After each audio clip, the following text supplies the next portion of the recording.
Release the street. Agbaya, Agbaya, Agbaya, Agbaya.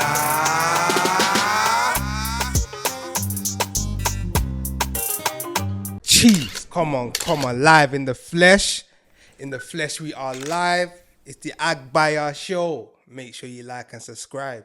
You know you're tuned in with your fine boy, Damo, Veli, Stan, Phil. Can I get a round of applause? Yeah, Chiefs. come on. A round of applause. I always say on the pause thing. Nobody wants to clap for a good looking man. Nobody ever wants to clap. So round of applause. But listen, like, we're thankful. You know, new week, new blessings. The sun is even out. We are boiling in the studio. I'm not gonna lie. We're praying to God for favor to grant us fan AC.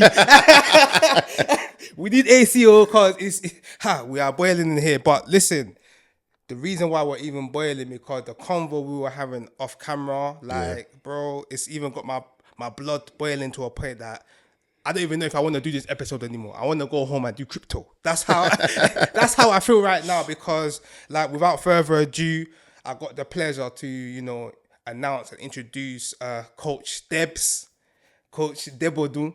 Come on. I pronounce it right, yeah? Come on. Yeah, you said it right. Come on. We got Coach Debs in the house. Come on, man. Brother, come on. No. You don't, I clap for you now. Okay. Yeah. Man, no.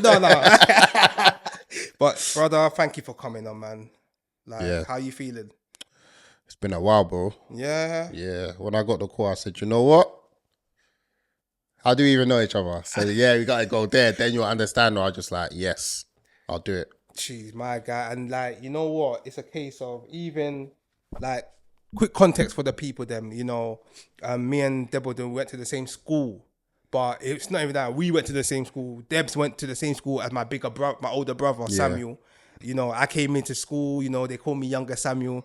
I got the same thing, bro. Oh, swear down. Yeah. Nepotism. I was the younger of my older brother as well. Oh, sir? Yeah. See, but St. Thomas the Apostle, you know what it is? That is a legendary school in itself. I think that we were talking behind the scenes and you were saying so many people came from there. Like, we got you, obviously my big bro, you got Big Chess. Yeah, Big Chess. Mikey Music. Shout out Mikey. He came on a previous episode. Mayawa Quadri. Okay, yeah. Demola Lookman. Yeah, Lookman. You got the Tuhu brothers. A Tuhu brother, Kelvin a Tuhu, Dixon a Tuhu. Dixon a Tuhu. I left St. Thomas the Apostle at, year 9. Oh, you left? Yeah, because we moved to Kent. Okay. Yeah, so year 10, I went to a new school, and that's why I met up with a couple of my new Gs. Okay. Yeah. So I had the best of both. Like, I was gone when you left, though. Yeah, you was gone. Gone. Yeah. So the time you and my brother left, that's what my mum said. Yeah, it's best to move me out of there now because my big brother wasn't there to go home with man. All right. Yeah. But you can imagine like going. Where were you, Camberwell? Peckham. Oh, you were Peckham. What part? East Dulwich. You know when I say Peckham,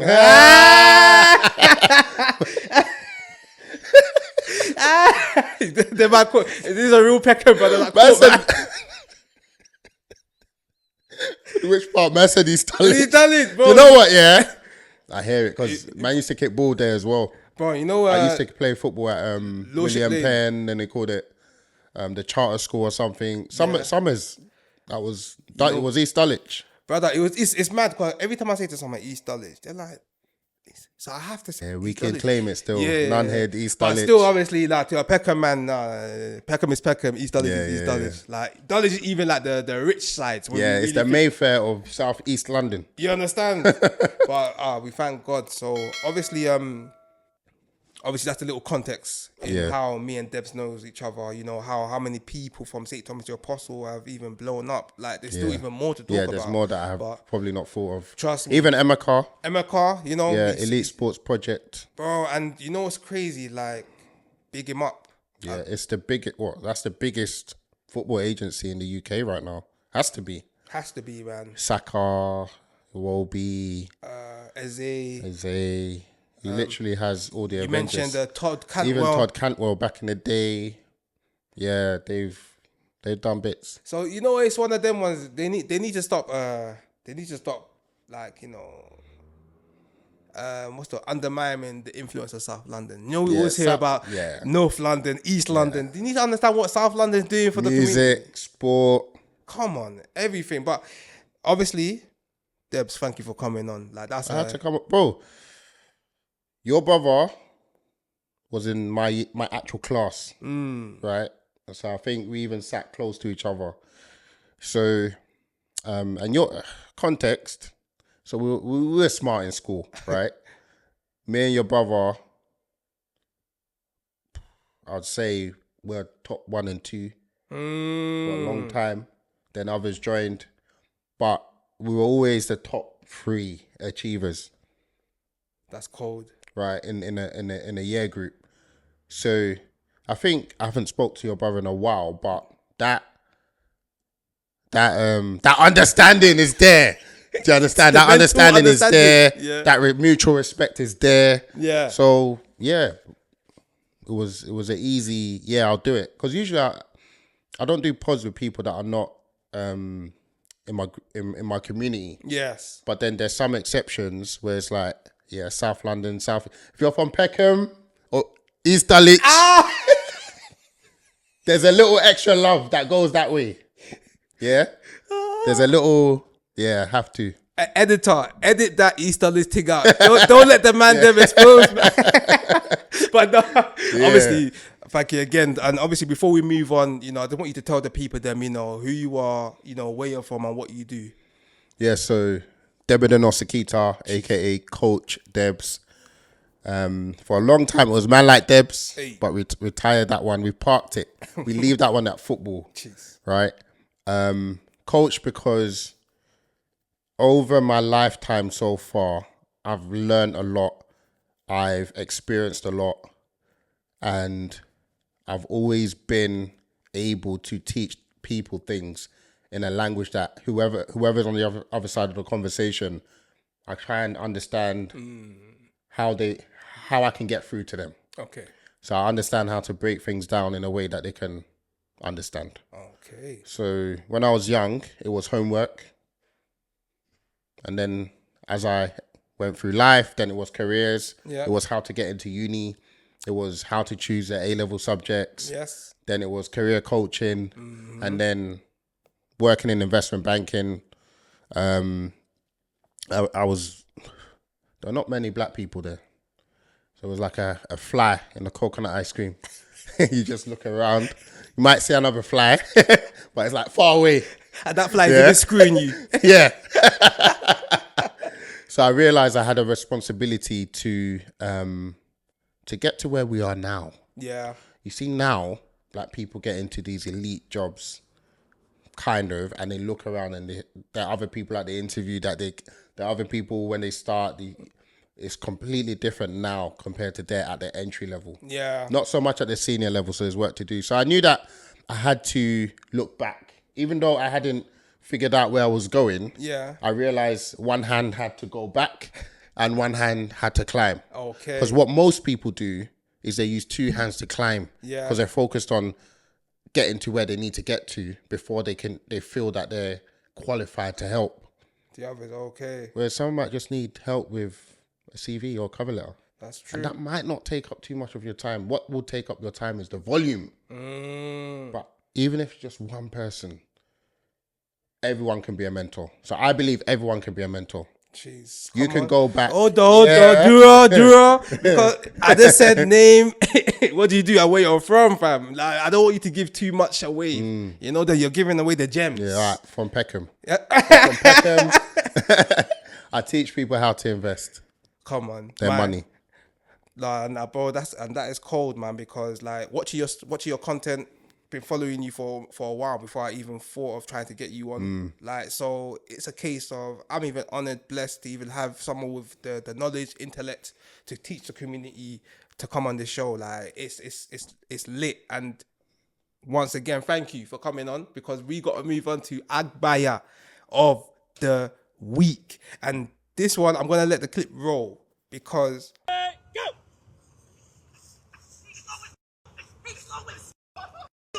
I'm out, boy. Ready, set, go. It's too slow. It's too slow. It's too slow. It's too slow. It's too slow. Set, go!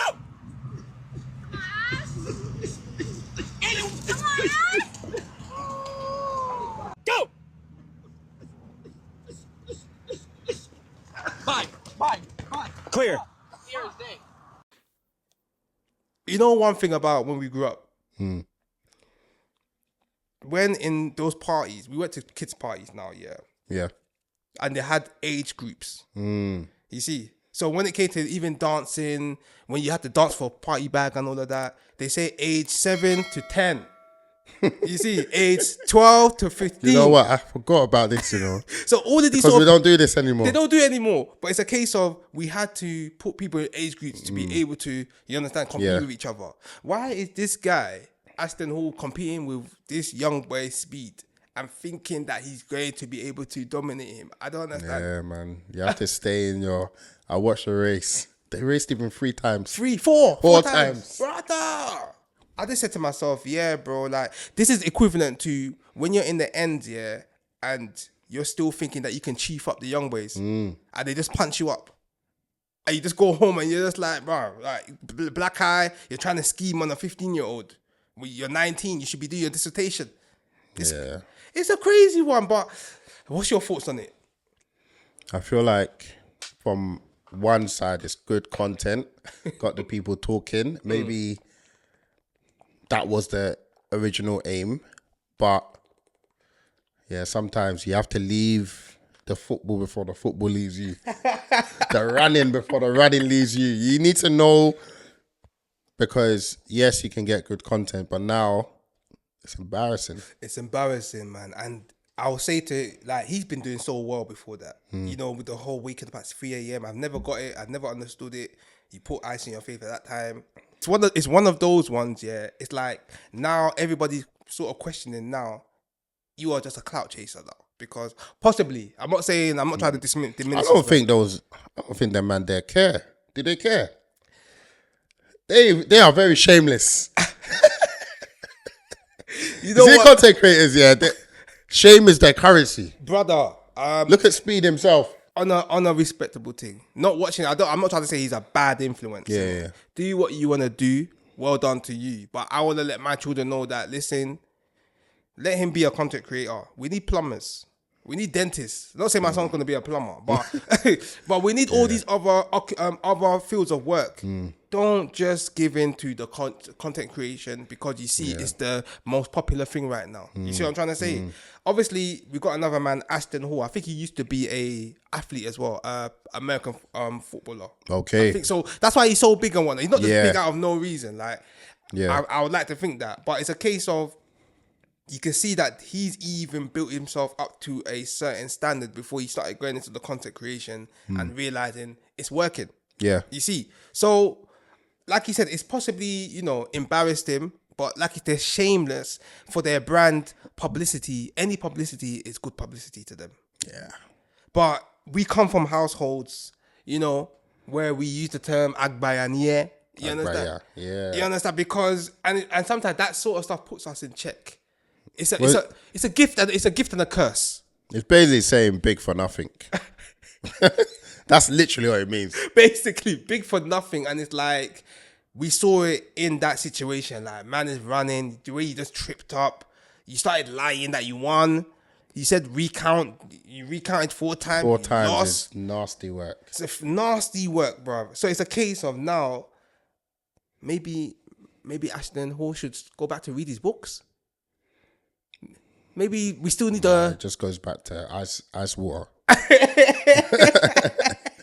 He would have needed a lot of that after that race. He was boiling, man. He was definitely hot that day, man. Because especially when you just face plant like that, yeah. When I saw him just drop to the floor, when man's raced, I've never felt like that. You know, have you? I don't know. No. I don't know how a man does that. I see a lot of videos. Yeah, where people just if you're slow, you're slow. You're slow. But finish finish strong. Finish standing. Pause. I don't even know what more I can say to that. I just feel like sometimes, obviously in life, you know, don't limit yourself. There's opportunities there. We live in a interesting time where social media is really ruling the world in a way. Yeah. So everything, music. you understand? So if you see an opportunity, take it. But sometimes you have to weigh up the risk. Know your worth in these sort of things, because you have to remember one thing about this internet: it's not going away. In 100 years, there's going to be archives. What do they call it? Digital footprint. Digital footprint. There's going to be where this is going to be painful in 20 years time, man. Brother, some of us are going to be seeing us like you said, in 20, 30 years time, our doing kids, the nonsense. Some kids are going to see some of the things their parents have said, have done, have tweeted, embarrassing things that even then the parents will be like, but you can't delete. There's some things you can't delete. You can't delete. Especially when you post it and everybody has seen it and starts reposting it. I don't even think you can delete those sort of things. It's only if you post, delete quick, maybe. Even then, digital footprint. It's very hard to. And people have said some wild things and done some wild things. Some wicked stuff. It's going to be a lot of apologies in 30 years' time. It's going to be a lot of apologies. A lot of apologies. Where's the business idea for that? We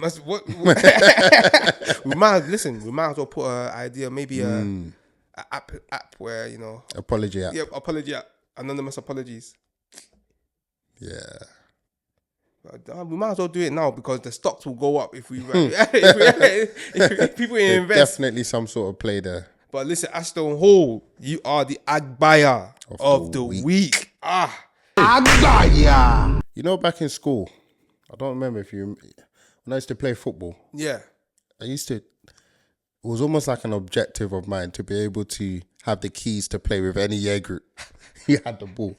I played with Emeka's year group, my brother's year group, played with our year group, I played with my little brother's year group. Yeah. It's whoever had a football.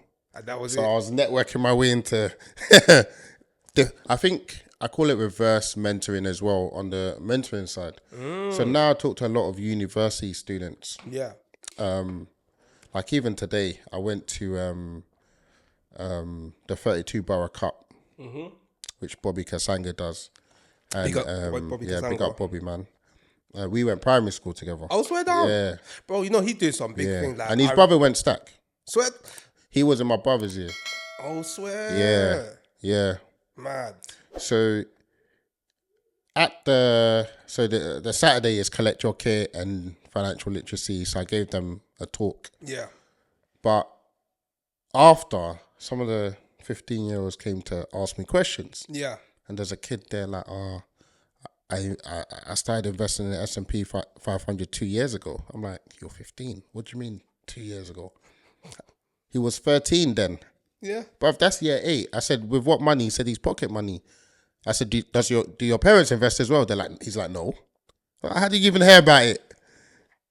So he asked a question about S&P 500, like, even though it's just been going up in a straight line since the 1980s, is that going to continue? But he asked me a really good question.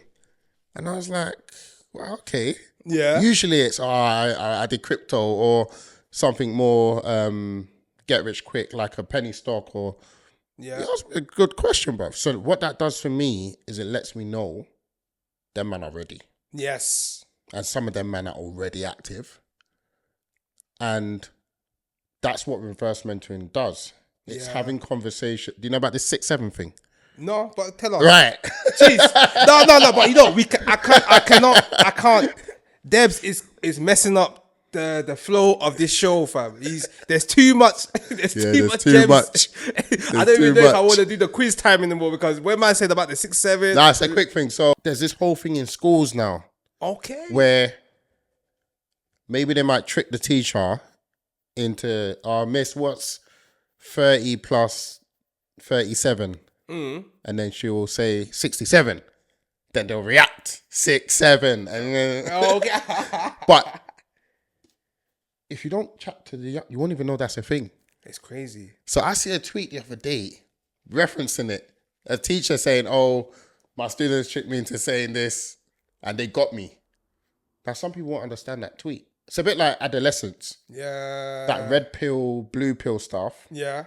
If you are not in a school environment we see Andrew Tate and you have your opinions or don't have your opinions, but you won't know that is the thing that is so big in schools right now. The kids. No, they're looking at other kids and categorizing them on red pill, on blue pill, and it's a whole proper thing. That's what reverse mentoring does. And when you have kids, you do it naturally. Because and when you're a teacher as well, you'll naturally hear the slangs kids are using, the way they're thinking, the way in which they bully each other, cyberbullying, snap bullying, you will hear it naturally. But when you're outside of that bubble, you don't know that it's going on. So that's the power of reverse mentoring is you get to see you see the future now. Okay, so before everyone else. Is that another case of saying you have to make sure that you have to adapt with the times? Yeah, I feel like left behind. Don't just stick to your year group. So I was kind of countering what you're saying, but then obviously it's finding the right balance. Yeah. Because there's one thing not sticking to your year group when it's time for enjoyment and you're just there doing this, or you're on Twitch streams at the age of 80, right? But that might even make you go viral because it's not the norm, right? But just finding the right balance between not being an Agbaya. Basically. And you know what? Yeah, perfectly said. Because some people don't find that balance, and I don't want to say names. They just start looking somehow on social media, thinking that they're lit and thinking that they're going viral, but you're going viral for the wrong things. You understand? But obviously, that was interesting. This episode is going to be like at least 5 hours, but I'm here for it, bro. God, there's intellect in the building. This is how I feel when I'm having conversations with my big bro. I'm telling you, I can't just say anything and everything because he would look at me and say, "Really? Does that really make sense?" And then we have to start retuning the conversation. So I have to make sure that I'm on his level of intellect. So obviously, speaking of intellect, and we're moving on to quiz time. You know, this is the segment where I get the guests to, choose out of 5 different people who they choose. It could be actors, footballers, even food, what you prefer. And it can be based on your preference.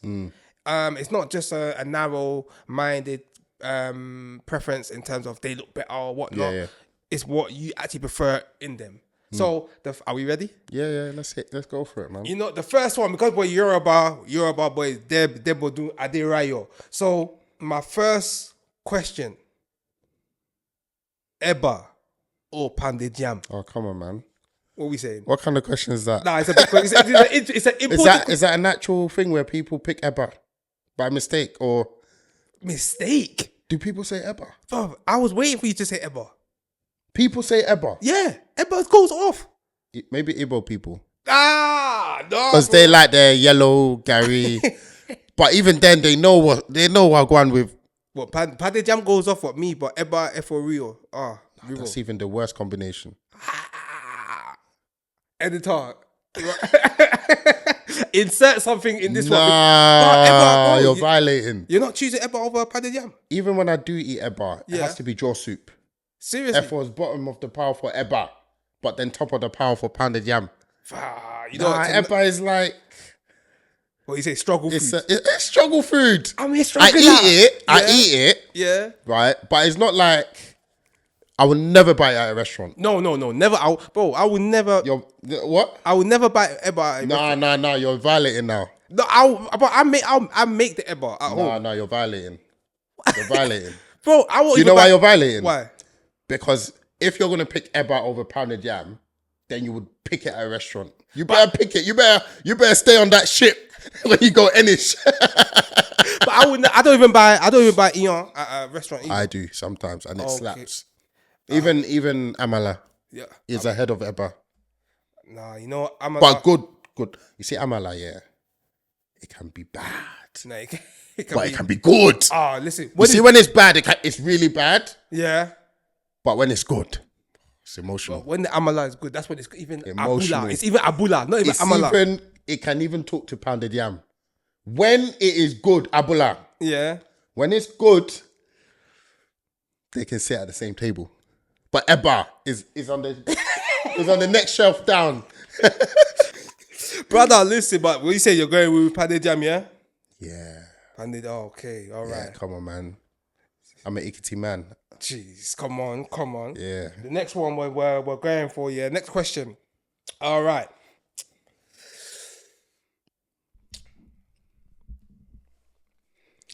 Wiley. You know Wiley? Yeah.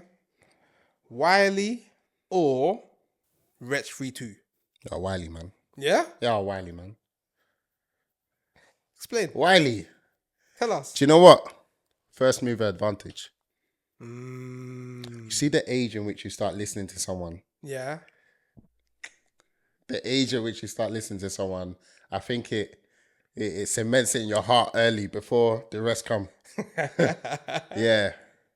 Wretch was like, how many years after Wiley? Nah, he was, because you know what? I wasn't really a big Wretch 32 fan. Until he, When he made that song, our lifestyle's terribly wild, but you never. yeah. And then the other one with that Tractor. Mikey. Yeah, Tractor, and then the one that Mikey produced, Sons of Sonics. Yeah. What, which one? The whining one, what's it actually called? That was on repeat. For Tell a Me, long- I think it's Tell Me. Yeah, that was on repeat, like just for days. No, that was a banger. Still. And at the time, I didn't even know Mikey produced it. Brother, And then one day he posted it, I'm like, oh, you did that? Yeah, cold. But a big up, obviously, come on, big up Mikey, you know. So Yeah, we say big up Mikey. we're choosing Wiley, yeah? I feel like he's just a godfather. Do you know what? Yeah, Wretch is rap. What do you call Wretch? Rap. Yeah, I'll say more rap. I feel like Rich is a bit more rap poetry. Rap poetry. Yeah. Yeah. You see me, I'm a grime man. Okay. Yeah. See, like a good back to back of grime. And you know, like some of my favorite grime tunes, they didn't make it to getting played regularly at the clubs and all of that. But those that know. They know. You know, like those old Eskimo.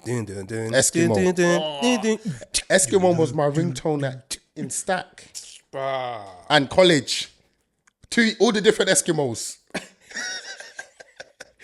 Bro, you know, I had Eskimo number 1, Eskimo number 2, Eskimo number 3. What are we talking about? Wiley. Bro, Wiley's, yeah. Yeah, he made it. He Godfather of grime. Yeah. Deserves his flowers. Deserves his flowers. Feel like he's finally getting it. I think he brought out a track with- I'm very here for the comeback of Wiley. I'm so here. Like, Yeah, that thing they did the other day with Bizzle and Robbie Williams. we should have done that. I feel like we failed Wiley there. I feel like If enough people yeah. had done the whole, you know, Spartacus. I am Spartacus. Yeah. If the community had stood up like that and said, listen, none of us. You forced people to back off. If you lot don't give Wiley back his music, we're on blackout. Yeah. But it's hard, man. Who wants to do that? But it wouldn't have lasted a week, bro. You know, it's a fear, man. People are scared to die. That's how I see it. I always say it like that. Everybody wants to go to heaven. Nobody wants to die. The next one. Okay. Eddie Murphy. Yeah? Or Hey, dot comedian. No, I'm joking. Don't jealous me. You see me? I like my UK guys. the UK, yeah? I can relate. Okay. I didn't we even let you finish. yeah. Can I finish the comparison? Yeah. Finish it. All the UK comedians, yeah. I pick you lot. You know, big up the UK comedian. Who are you gonna say? I'm gonna say Tyler Perry. Ooh.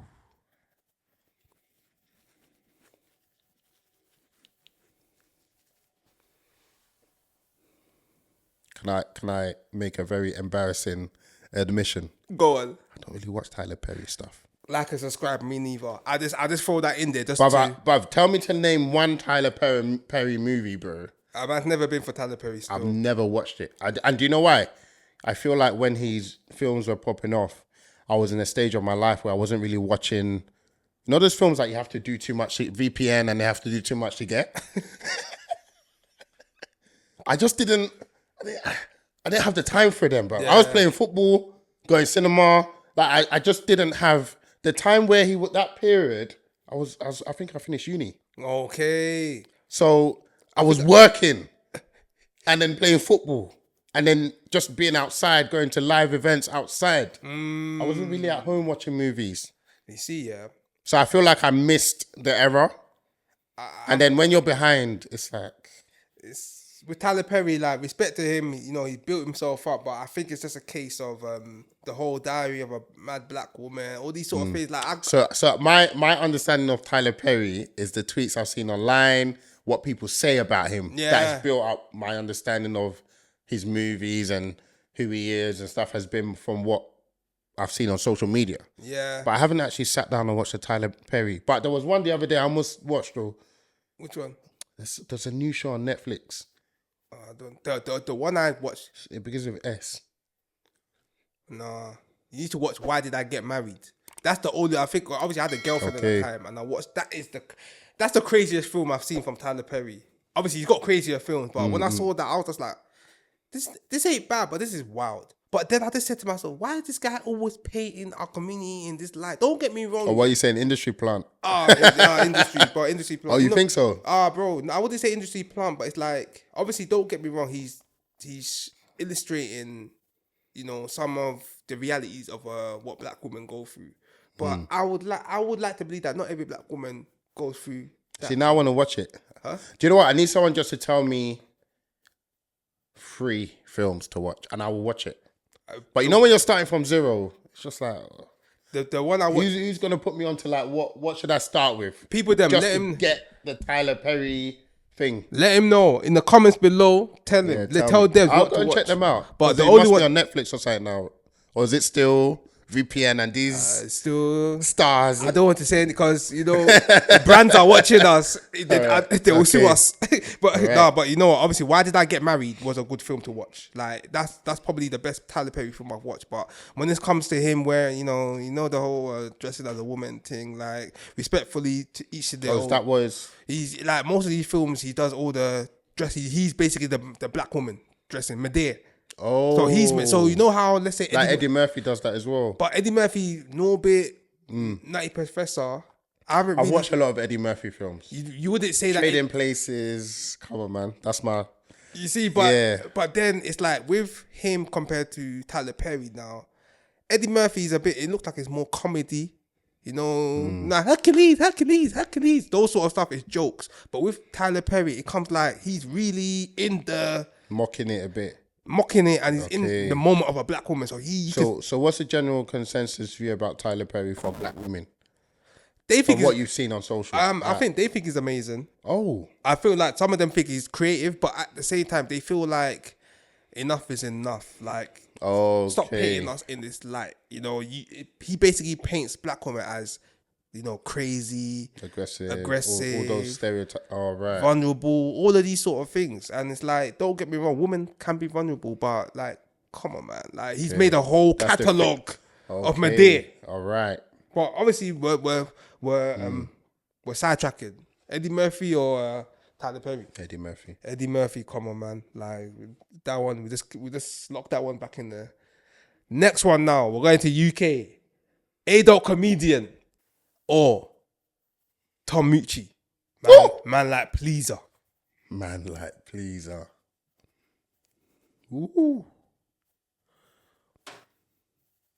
It's A-Dot, man. Yeah? Yeah. I've got that Nigerian bias. Because you see Yoruba humor. Yeah. We didn't see it until Don't Jealous Me and A-Dot really started doing it. And that was hitting me in a place in there that's like, yeah, this is good. I think Don't Jealous Me set pace in one way. Yeah.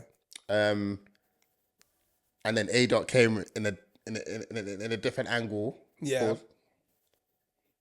Yeah, he approached it differently, and I think also I like Tom Mucci stuff, but I think I discovered some of it late. So even now, like, I like this new Man Like Pleaser thing. Yeah. But you know, like Ronaldo and Messi, I've never just stuck to one, bro. Both can coexist. As new data comes in, I update, who I think is currently winning the race. That's how I do it with most things. Yeah, but I say A Dot because there's skits that I've got in my head, memes that I've seen that I've used. You will never make it. You will never make it. What's the other one? I'm gonna lose it. I'm gonna lose it. Don't look at me like I owe you anything. You know what? Obviously, I love both of their creativities. You know, obviously, man went to school with A Dot. Obviously, when Christ the King. So even like he said, like before it actually even went on socials and whatnot. So you see him doing the live performances, even when we had talent shows and he was hosting the shows. He's been on this from early. But then it goes back to Tom Mucci because if I'm correct, he's from the ends as well, not South like Peckham and that. He's from I think like Abbey Wood, Thamesmead on the them sides. Oh really? If I'm correct, I even thought it was from Peckham. Even I didn't see him about. It might be, you know what it is? It might just be a case of maybe he moved. And, obviously everyone moves out the end. And moves to some people I didn't even know they were from Peckham, and then I realized they were from Peckham. Right, it's crazy. Yeah, like me in it. No. But it's a case of like big up both of them.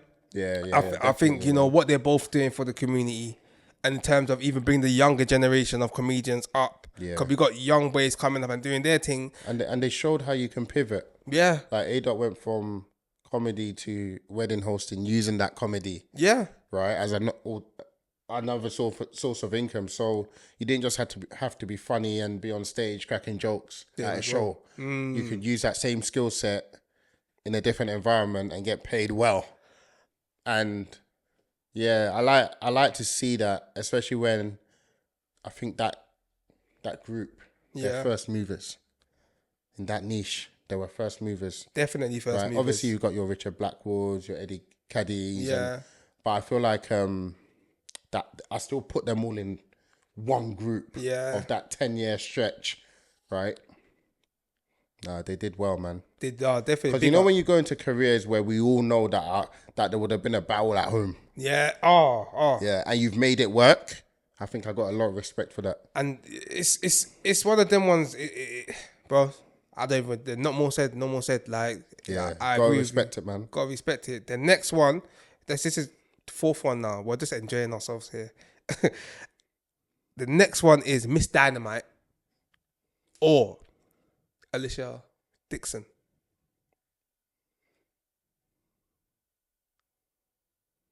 No strong views either way, bro. Yeah, but Miss Dynamite. On the stereo. Yeah? Alicia Dixon was doing her thing as well, though. Mister, look at your girl. Yeah, but you see me, I can see in that. Remember what I said before? Yeah. I'm a grime-head. Yeah. And then it's like, which one's closer to that? Miss Dynamite was still closer to the height. Me, I like violence. You know when you're that music. Yeah. I like it. Man needs the gun fingers. Yeah, on the whole energy. Don't get me wrong, I still like your soul, all this kind of stuff. But I feel like at that teenage, college, uni age, the thing that was getting my energy there was grime, funky. Yeah. Not R&B. Okay. That was just, you just know what the songs are, and then you want to link down. Yeah. That was more that. But which one actually had man on a vibe? Yeah, grime and funky house used to get me gassed. And Miss Dynamite, like she's legendary, man. Like I think I think you know what it is. As we get older and you see the new generation of music, sometimes it can. Now you appreciate the women that were just singing, rapping with a cause, without needing to go in a certain direction. Not to look. Everyone's free to do what they want to do. Yeah, but I feel like it's too much revealing. Let's be real, man. Yeah, there was more pure music. You see, like Amapiano now, right? Yeah.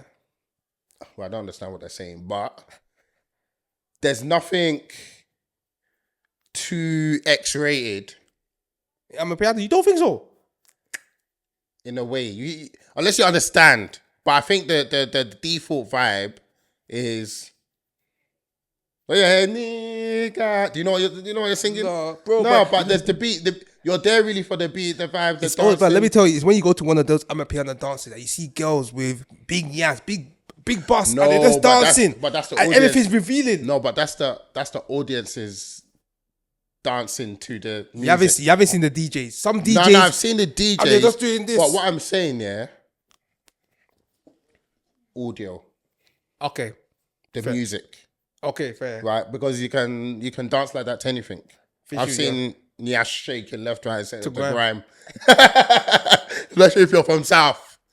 Yeah, so You've been questioning. I just mean the audio. South. The audio. You've been questioning whether I'm from the ends all throughout the episode. Allow me, fam. Nah. You're from the ends, man. East Dulwich's. It's bro. Listen, man. It's attached. But obviously, so what we're going with Miss Dynamite, yeah. Like, obviously, when it comes to grime, like you said, man, I feel like grime is back on the rise. We're thankful because for so many years it's been rubbished. Yeah. People have started off with grime. About grime. Yeah. As much as I say that I like grime, yeah, or I liked grime, or I had a it wasn't all grime. It wasn't all grime. You see, there was a time I used to watch Channel U, and it has a rotation. Yeah. And that rotation, some tunes there are just, you can't wait for the next one. And you're waiting for Bow, you're waiting for Bearman, you're waiting for Crazy Titch, and then they'll put what, I don't want to say names, yeah. But some of these men are the ones that have just continued it in the background. when the real man them stopped. Bruv, Bearman. I think one thing we need to. I want to get his flowers. He did get his flowers. I need to do a segment Man for was Bearman. the theme tune for Channel U. Brother, he was. How many uppercuts was there? Listen, with Bearman, yeah. There's another. There's Bearman. There was what's the other guy? Bruiser. Flirter D.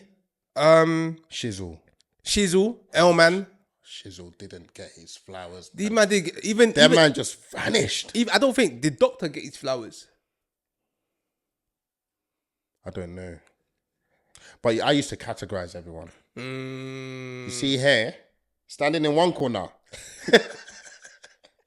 we had Lethal B, Wiley, Crazy Titch, Dizzy, Kano, Bashy, Getz. Yeah. You had a certain caliber of man in one corner.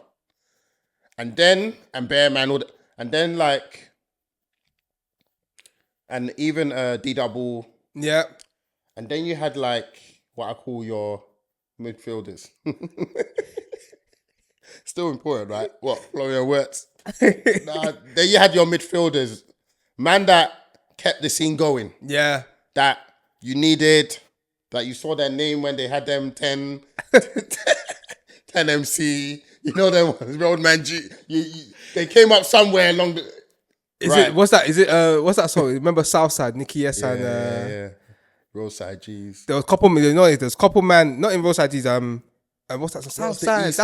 That's where we're coming from. Southside. There was certain man in that thing, in the lineup, you would never remember their bars. Them or their name. Yeah. Fillers. Yeah. But they were important because they weren't rubbish. But they just didn't have that squad memory factor. Squad depth. Yeah. They didn't have that thing that will make you remember that. Like, what did Napa was also in this corner. Napa. Yeah. And man just had 2-3 bars, but it was the energy. The energy, bro. You're not going to forget that. You know, it's so mad, yeah. When you look at Napa now, yeah, like a lot of people don't know that was the guy that was threatening to crack people's skulls. Oh, but they're singing the lyrics. Even the guy that wanted to get in the change room. I'm sure he sang out, "I'll crack your skull." You know, but he probably didn't know that that's my man. That's my man. There. It's crazy. It's crazy, fam. But you know, with Napa, I rate him because like out of a lot of people that's left the music game and a lot of man that did their thing, he actually went to something that even elevated him more. He could even come back and do music again, and he'll probably even trend. Yeah, but he doesn't even generation now. That generation is still kind of not. They can still come and do grime if they wanted to. Yeah, like, there's a room for them now. But right, and all they need is a few collabs with some of the upcoming guys, and that's it. So we say how many people have I done now? I've done 4 or 5. I think it's 4 or 5, bro. Cause we've been enjoying, fam. We've just been enjoying it. I don't even know if there's even main topic anymore. No, I'm Let's say it's joking. 4. The last one I'm gonna do, yeah. All right. Last one and not least, yeah. Gotta go to football. Ooh, yeah, had to. Kevin De Bruyne or Ozil. Same. Yeah. They're still the same. Oh yeah, no, because it's when you said about the Recoba, you just rubbish that. So I said, let me just shut Ozil, that. man. Ozil. Yeah. Over Kevin De Bruyne. Kevin De Bruyne can't chat to Ozil. They can talk. They can be on podcasts together. Yeah. But Ozil, bruv. Genius. Bruv, you see if you're that good, Real Madrid come knocking. Real Madrid didn't come knocking for Kevin De Bruyne. Man's going Napoli. Bear in mind, they let go of 40-year-old Modric. Like, Kevin De Bruyne was great for City. Yeah. But at a point, I felt David Silva was better. See what Ronaldo did with the numbers? Yeah. This is what De Bruyne did to get ahead of Silva. Okay. But we're talking pure ability, tech, press-proof tech. David Silva is ahead of De Bruyne, bro. He was, and David Silva was amazing. But like, unfortunately, we live in like you said, a time and age where. But Ozil, man, done it at Real Madrid. Man, done it at Arsenal. Debatable, but for me, no, he did it at Arsenal. He did it at Arsenal. He did. You know why he did it at Arsenal? Thing at Arsenal. Man, done it at Real Madrid. Man, done it for Germany. Come on, man. Cold. He was at some point the top 10 player in all at country level at Real Madrid, at Arsenal. De Bruyne, for me, Belgium. We've got to look at Belgium. Them man got burst by Wales in the semi-final. In what? Bruv. He can't do it all Wales, by himself. Gareth Bale did it all by himself. Gareth, did you see the... Bruv, Wales. Go look at that Wales team again, bruv. That team was Bear in horrible. mind, Belgium had Lukaku, so they had that striker. That's their highest ever score in history. So they had him. They had Company. Yeah. They had De Bruyne. They had Hazard. Yeah. Burst by Wales. Like and subscribe. Like and subscribe. That Wales. That little part of the United Kingdom, bruv. That can never happen to England. Could never happen. Can you imagine, like, Ireland, like, just... Try to do Northern Ireland, like, just... It's impossible. They will hold 5. I think I rate De Bruyne highly. Yeah. Right? In the Prem. Okay. Let's see what it does at Napoli.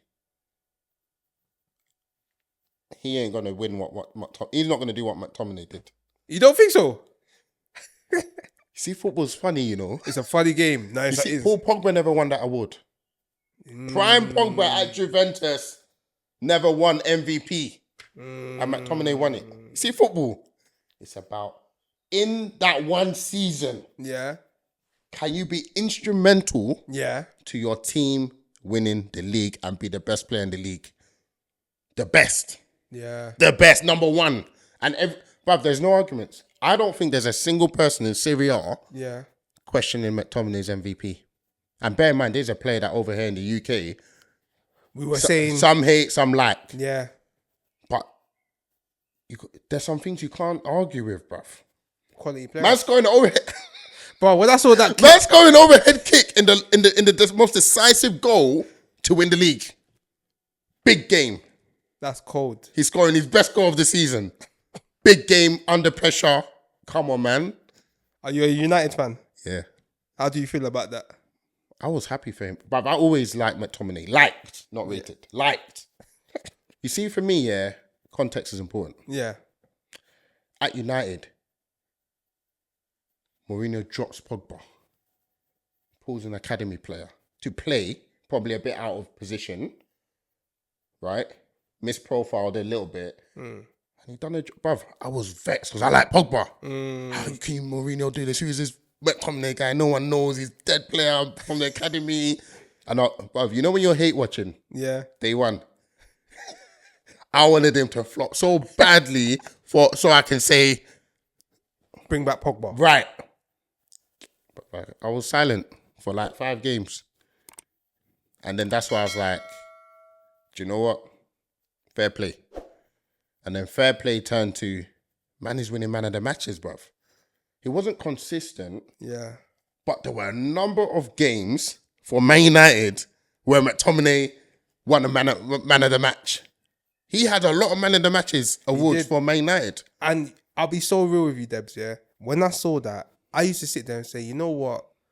I rate his application. But this guy, what is so special about this guy that he's collected these man of the matches? But then you go back to Man United times when you had Carrick. A man that... He didn't used to win the man of the matches like that. No, he didn't win it. But it was important to the system. Exactly. But he wasn't winning man of the match. He wasn't winning. You see, to win man of the match here, yeah, you need to have this, it's a mental thing where you say, do you know what, we're struggling. I'm going to step up and do more than my job description. This is like Carrick banging in goals, bare goals all of a sudden. That's above his job spec. Well, he was getting all them goals from DM. Crazy. People are saying, oh, you see at Napoli, he's playing at higher above.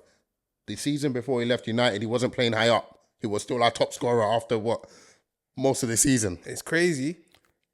I feel like if he stayed with you guys this season, Amarin would have loved him. I think he's the kind of player in that midfield where there's Casemiro, he puts Casemiro, Ugarte, or Casemiro and Eriksen. If that was Casemiro and McTominay, bro, that you got an engine. Fred got a lot of disrespect. Big disrespect. Look back here. Look at the goals. Bruv, go and look at our defensive record with McFred in the league again. It's proper. A lot of disrespect because of aesthetics and optics. McTominay is not the best passer of the ball, bro, but I saw his qualities. Yeah. He got important goals. He can tackle, and break up play. He can carry the ball. And he can... he's a threat in the box. Yeah. If you have all those things and he's an engine, you got energy, work rate. If you have all those things and you just don't have that Thiago passing, I'm okay with it. Come on, man. It's been a lit episode so far. I feel like from the beginning to now, you're just comfortable, fam. Now, man's even got his shoes off. He's enjoying himself. He's already even asked me for Guinness behind the scenes. So, obviously, we're going to go into the main topic, and it's just about who is Debodun Osekita. I said it right, yeah? And Coach Debs, you know? And it's like, it's one of them ones like, I know who you are. I grew up with you, basically. I've seen your rise, even on social media, sick. But I want the people, them to know who you are, like, and your field of work. Yeah, so I did, going back to St. Thomas, Stack. At that time, you remember they had that McQuell Plate trophy? Yeah. So I won that for our year group, which is basically like if you get the highest GCSE results for the school. But at the time, it was the highest GCSE results in school's history. But yeah, my brother's year group came in. New record highs. But that actually opened doors for me to go to a private school, sixth form. Sick. Yeah. Yeah. Jeez. So I was against it at first because there were people in our year who applied for it early. Okay. But they didn't get in. Or they got in with like a 50% scholarship offer. But I was just like, yeah, I won't fit in there, bro. I ain't going to a school with all these like... Neeks. Yeah, basically. And because as much as I was like smart in school, I wasn't put in the neats category. My personality just doesn't align. You know, it's Stack, bro, where you're always fighting. So you could be smart 1 minute and before the smart guys punching up. Yeah. And it's funny because like the people that were put in that category were never like the top 3, 4. They were always like the Brightons, the Brentfords, they were always like that. Europa Conference, Europa, like they're in it, which is they tend to do quite well in life because you go to uni, you get your 2-1, might not get the first, you get a good job, you go into management, and then you're nice. But I don't know why I used to get in so much trouble. Hindsight, I think it was ADHD, neurodivergence, not because it was from primary school. From primary school, this thing has been following me.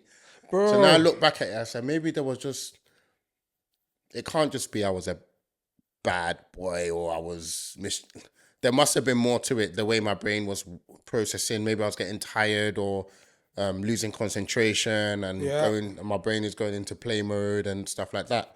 But anyway, I then took 6 A-levels. I did maths, further maths, additional further maths, physics, chemistry, and econ. 6, 8. You know what you said it, yeah? Yeah. I was even in my head thinking, how many did I do? I only did 3. I think that most people did 3. What brain I need to understand the capacity in your brain that allowed you to focus on 6, you know what? 3 extra. Do you know what I'll say? The quality of you see in Stack, I felt like we had to learn a lot of stuff ourselves. And if you didn't know how to do that, it's long.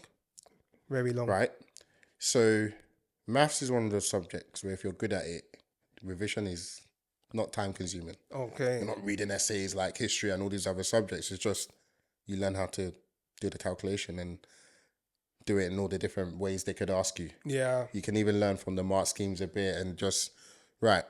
So I actually did my maths GCSE in year 9 in terms of age. Because I don't know if you know this, but I was a year behind. So I started Stack when I was 10, but people didn't know. I got moved up a year in primary. So by the time you know why I understand that, because I don't think my brother was the same in the same situation that they moved him up, but he did his GCSEs earlier as well. So there was a group of 5 of us, 5 or 6, and we all did our maths GCSE in year 10. But obviously because I was a year up, it's like I did it in year 9. Okay. Right, and in that basically meant in year 11. We actually did another GCSE called statistics. That was self-learnt. But we also did like the first book of maths A-level. Just a class of 8 of us. And we all got like D's and E's. But there was that little intro into what A-level maths looked like. Okay. And the way they asked questions and stuff. So now when we went to 6th form, I did my whole A-level, all the modules for A-level in year 12. What? And then you do the same thing for further maths. You did a whole level, but we were in sequence. You see, once you've done one A-level, it gets a bit harder, but not that harder. Yeah. It's a bit like physics and then chemistry. Okay. They're just 2 different. Further maths is actually like chemistry if maths is like biology. So it's a bit harder, but not. It's like learning how to drive a manual car and then learn how to do it automatic and learn how to drive manual and then learning F1. Once you know how to drive, you know how to drive. It's just set in. Yeah. Okay. So that's how I did 3 A-levels in maths. The last one I ended in 1 term. So that's crazy, bro. All the spare lessons we used to have bare free lessons. Okay, fair. And some of it I play football, and some of it I just was learning a new module. But some of the further math books were half the size of the normal modules, but it still counts as a module. Jesus. Because it's more application. So these are the things you won't know until you're there. That's crazy, you know. Right. So was able to do all those. Chemistry, I got 100%. Chemistry was my highest GCSE. I got 100%. Are you sure? Are you sure you're not trapping? Tell us the truth. Bruv, I've got the Edexcel. Even me, I didn't understand. I thought maybe I would have got one wrong, but maybe they have a way of, I don't know. But the thing said 100% chemistry. I said 100% in chemistry, you know. So then A-level was not a breeze, but follow on. No, talk your stuff, bro. Listen, listen. Let me be honest with you. This is a platform where I need my peoples to talk their stuff. Yeah. So some people could think that you're bragging and whatnot. No, the thing is, some people feel like when I say I got 6 A's at A-level, they think that I was at home studying and studying and studying without a life. And that genuinely wasn't the case. I just understood how to pass the exams. in subjects where they're quite numeric. Physics and maths, there were some modules that were same thing that you're studying twice, like force and Newton's laws and stuff like this. So in a way, the one that was the hard graft was economics. Economics was abstract for me. And I don't like abstract stuff. Okay. I like stuff that I can know. This is how you do trigonometry, A squared plus B squared. And then you do clear calculation, follow instruction, bang, bang, bang. Easy. But economics, you had to think abstract. Demand, supply, agree. And it actually took me a while to really get my head around it. Yeah. But yeah, I got all A's. Then I went to uni. I studied this course called Morse, which is Maths, Operational Research, Stats and Econ. Oh my days. But if you deep it, I basically tried to do a degree that was like covering the 5 subjects I did at 6 subjects I did at A-level. Maths, economics, statistics, operational research is like management science. Okay. Which is the building blocks of what today is known as project management. Okay. But there's maths and science behind it. You know what? Before I need you to slow down because I'm just, let me be honest. I'm staring at you, and maybe it's the ADHD, me myself, that I've already lost track of what you're trying to say because it comes and shows you. The reason what I'm basically saying to the audience is that there was a lot we didn't know in school. Being misinformed. We didn't know a lot in school. Come down. One thing you said that was so important: application. Because a lot of us didn't apply ourselves. So unfortunately, teachers didn't deem us possibly. We used to get told we won't amount to anything. You understand? Yeah. And now, but while they're saying that to a number of kids, there's probably 8 of you, like you said, 8 to 10 of you that have been taken to. Thick skin. You've been taken to the gifted and talented, and now you're doing all the stuff, not knowing that they basically shortlisted and basically. Some people didn't even know that there was even some people doing the gifted and talented in school. I didn't know. Some people didn't know. Let me tell you, I was in the class, bruv. I was in a good set, but then I think due to my behavior, they moved me down. And now then it came to a point I went. That nearly happened to me. Really. You see me, I think I was what you call street smart in school. I understood the system. Okay. But it was because when I was in primary school, I had a report book in year 3. Oh, damn. So when you go through that, you know all the things that a school can now do. Because that's why they moved me up. Because the teacher that was no nonsense was a year 6 teacher. They just moved me into his class for 2 years. So it was actually behavior driven, even though I was smart. Yeah. But that was the main reason why I moved. And then so schools can do this? My mom's like, yeah, my little brothers, well, everybody enjoyed. So everyone moved up a year. All my brothers, they score a year early. And but there's also stuff like extension paper for SATs. Yeah. And extension paper for, what do they call it? AEA at A-level. Okay. So a lot Olympiad. If you're not surrounded by people doing this or talking about these things, you don't know. You don't. I discovered some things by accident.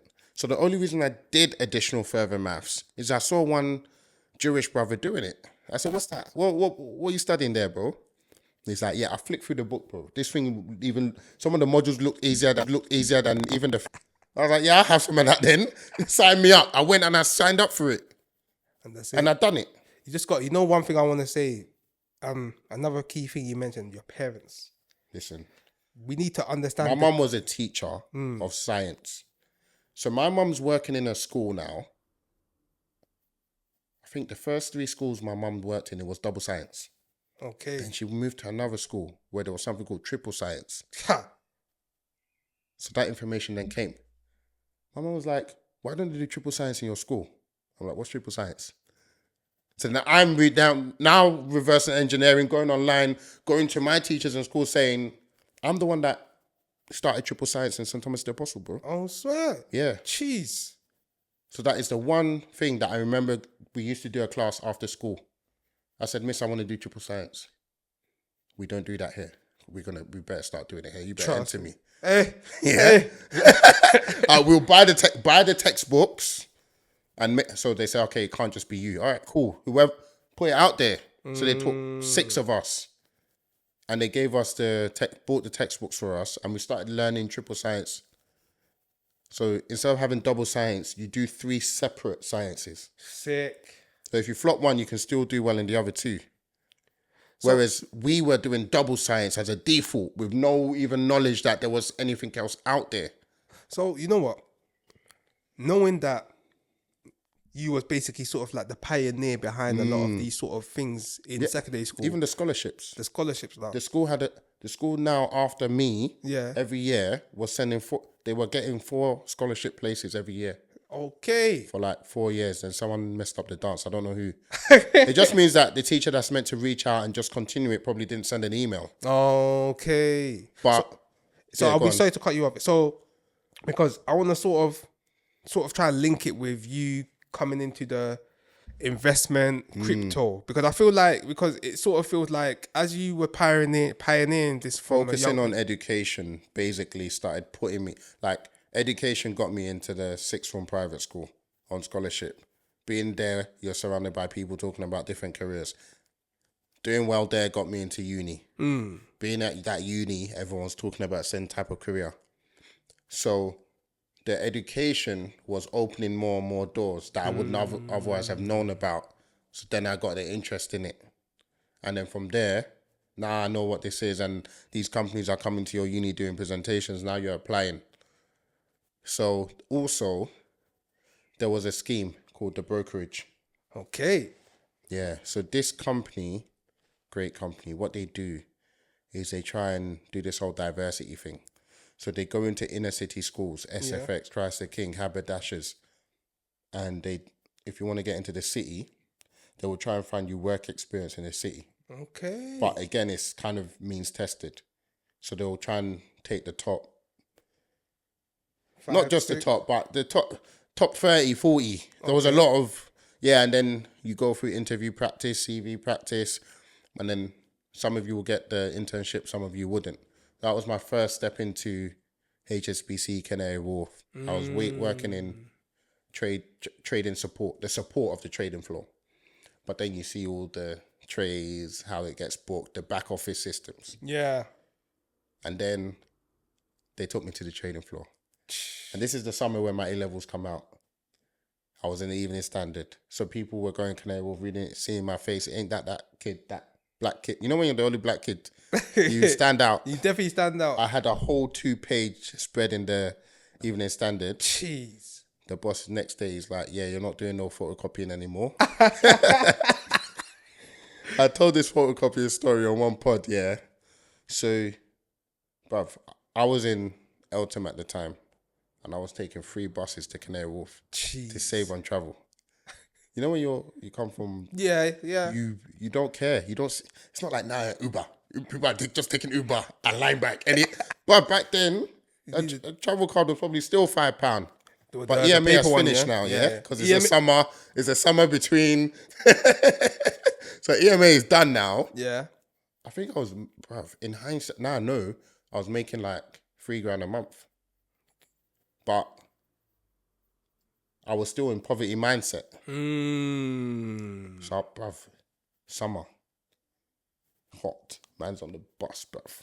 By the time I get to work, I'm sweating. By the time I leave work, I'm sweating. And you're in the same clothes. Oh, shit. And you know when you work in the city, you just change your shirt every day. You don't change your suit. It's not now everyone wants to change their clothes every time. Every time they leave the house, it's a new outfit. New pinstripe. Back then, you keep the same suit for a month. Just a shirt You just change your shirt, right? So it was just like hell a little bit. But then this guy's like, I've seen your GCSE results. You're going to Warwick to study maths? Boxes of photocopying, bro. That was my job every day. Imagine the confirmations for all the trades that were being done. I had to manually scan them so they go into computer system. Oh, jeez. Then I had to go and approve them. You see the scanning process, bruv? It was like, I felt like I was in the fields with cutlass, cutting grass. Don't even cut blunt one. You see, when you see money, you're in an environment you've never been at before. Bruv, I saw my bosses. He wasn't even... The guy that reports into my boss, I saw his payslip. It's crazy. Man was getting £80 an hour. in trade support. I did the maths. Let's just assume it's 95. 8 times 8, £640 a day. What? That's basically I like times that by 20. What? This Easy. guy's earning, and I knew what I was earning, so it made sense. Oh, he's earning 3 times what I'm earning. I'm just an intern. My man is taking home 10,000 a month. That's crazy. And he's not on the trading floor. They don't pay like that anymore. No. But I said, listen, I want to do what he's doing. Bear in mind, this isn't even trading yet. You see me, you see money? Now I want to do that career. Yeah. And I'll learn and become excited about that career. Opportunist. Yeah. I'll adapt like a chameleon. Yeah, blend. That's how I almost end up becoming an actuary. Because they told me that they make, at the time, 40K. Mr. Dope, he was like, yeah, they make 40K, yeah. And I knew that was almost double what I said, I want to be actuary. 40K, I'll retire. But that Mr. Tope, he used to come into school with like, I swear Jaguar. he was the first man I saw with a Jaguar, fam. Yeah. And I said, nah, brother. Yeah. I said, this guy, he's not still there, is he? No. That guy was a real G there. Yeah, he's the one that taught us A-level in year 11. Swear down. Yeah, he was a maths guy. He's the guy that when all the teachers were onto me to get me out of school, he said, nah. I always had respect for him because he could see what was going on. Yeah. And it wasn't like I was just troublesome. I was basically reacting to teachers I could see were looking at all of us like no hopers. Yeah. Okay, right. Your life won't be nice in this lesson. Agbaya, teachers. Trust me. But so that just led to they took me to the trading floor. Yeah. Hey, bruv. It's the equivalent of like taking you to Old Trafford and letting you kick on the grass. You want to become a footballer, bruv? No, trust me, you hear all the... So I said, right, okay, what do these guys do? This looks like high energy. People were shouting and swearing. I think some GDP number came out or interest rate cut or something. And I heard a loud roar like I was in a stadium. Jeez. It's like, yes, what these guys do, buy, sell, ultimate. I want to do what they do. Like I don't want to be what my boss is anymore. I've seen another shiny toy. This is the creme. Right, this is the creme de la creme. Cool. This is what I want to do. And then from there, I got a good, they put me on spreadsheets and stuff because I was photocopying like a machine, bro. I was breaking records. Oh, wow. I was photocopying like I'm trying to become CEO. Oh, yeah. When you're at that age and you have that sort of breaking ambition. records every day, like they couldn't believe it. Jeez. But that's what hunger does to you. So did well in that. Then they gave me another internship, first year uni. Okay. Most people start doing internships second year uni. But right. Yeah. So then I did my first proper trading internship, first year uni. That was at Abbey National, Santander now, their investment bank. Very small trading floor because it's like a small operation. Yeah. Height of the credit crunch was now starting, 07. And then the following summer, I did Barclays, trading interest rate products, swaps, bonds, emerging markets, Bahrain. Back then, man knew about Bahrain back then, bro. Do you think I would have even known there's a country called Bahrain back then? That's crazy. So all that Middle East. This is you said Bahrain is a country. Yeah. This is even my first discovery. Yeah, they got a Grand Prix now. It's Dubai, Bahrain, that whole region. Okay. Like bare countries there. Qatar. Yeah. So their interest with their bonds, trading. Got given an offer. Lehman Brothers went down. Offer got taken away. Went back to uni. No offer. Eventually landed a job at Goldman Sachs. Yeah. So it's almost like Aston Villa turning you down. Yep. Chelsea turning you down. Liverpool turning you down. Arsenal turning you down. Tottenham turning you down. And then Real Madrid come knocking. Jeez. And you land it. And you're just like, what the... But I got turned away by Lloyds TSB, their investment bank. And you know what? But that was my fault. Yeah. Because I said, this is Lloyd's TSB. I'm not going to give it all the energy. It's just a first round interview. I know how to carry myself for first round. Okay. I was blagging, bruv. I was winging it. I got found out. But you know what? One thing I want to highlight to a lot of people that's even watching this, because it's a case of before anybody hears your story and they sees you on the net, social media, they'll think that you just landed in your dream job. Like, think life was easy for you, happy-go-lucky. But when I even saw one of your captions and they were speaking about when you was living in ends and your family was even held by, is it gunpoint? Yeah, and it's like people don't. Bruv, we got armed robbery. So my dad, and my mum, bruv, we already had nothing, bruv, and we got robbed. Can you imagine? But the way the robbery happened is this European guy came with like a loaded gun. Told my dad and mum to kneel down on the floor. Started hitting the gun on my dad's head. Bruv, this time I'm like 4 or 5, but I still remember the story. I still remember what the gun looks like. Yeah. Cream and rusty. Yeah. But when he was telling my mum to come out the room, he just dashed the cot, and the cot had my little brother inside. He's like 2 or whatever. And then the robbery.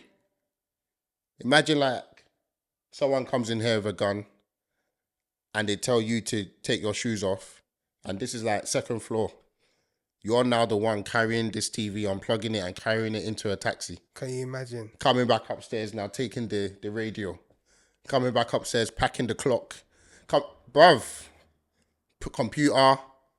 Computers were not cheap back then. Cheap, to bro. get one. Even more them. All of bro, it. Yeah, go on. cleaned us out, bruv. But you're now the one that's assisting the robbery.